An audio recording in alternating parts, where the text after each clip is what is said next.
If you're struggling in rank because of EXP lane, this is your sign to stop picking the wrong heroes. In Season 37, the EXP lane meta has shifted big time, and today I'll show you the top 5 EXP laners that are absolutely dominating ranked right now. If you're not using these heroes, you're leaving stars on the table. Let's get straight into it. Arlot is finally back in the spotlight this season, and it's all thanks to some clean adjustments to his skill 2 and ultimate. Mutin has given Arlot exactly what he needed, a smoother control experience and more movement flexibility during fights. Now, when he hits a marked target with his skill 2, he gains a significant burst of movement speed, allowing him to reposition fast, whether it's to chase, escape, or set up his ult.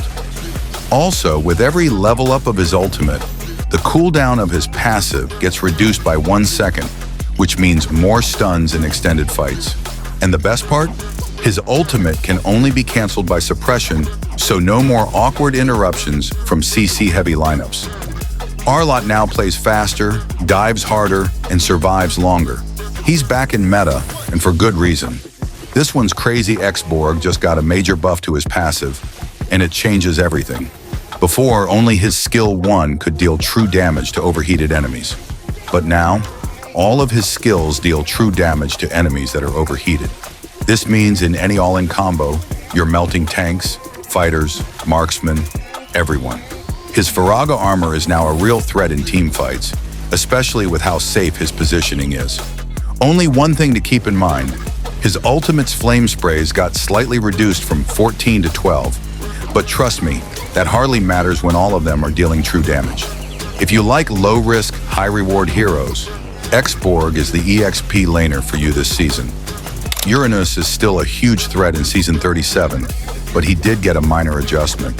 His skill 1 bonus damage from Radiant stacks got toned down a bit, from 8 to 16 to 6 to 14. But let's be honest, Uranus was doing way too much damage for a regen tank. This slight nerf only balances him, it doesn't kill him. He still out-heals poke, baits enemies to waste ultimates, and controls lanes with confidence. If you're a player who loves staying alive and being annoying as hell, Uranus is still your guy. This is probably the most underrated buff this season. Menithar has become a monster in EXP lane, and his new cooldown on skill 2 is the key. It's now just 4 seconds at all levels, meaning more frequent dashes, more enhanced basic attacks, and more lockdowns. His passive got boosted too, both base damage and regen. And with his new scaling, Menithar doesn't rely heavily on full damage items anymore. Even with tanky builds, he hits like a truck. And let's not forget, his ultimate still counters blink heroes and dash-heavy assassins. Pair him with team comps that lack CC, and he becomes your frontliner, initiator, and finisher, all in one. Last but not least, Ruby. Mutin has decided to make her spell vamp scaling unique, and this is a massive buff for her sustain.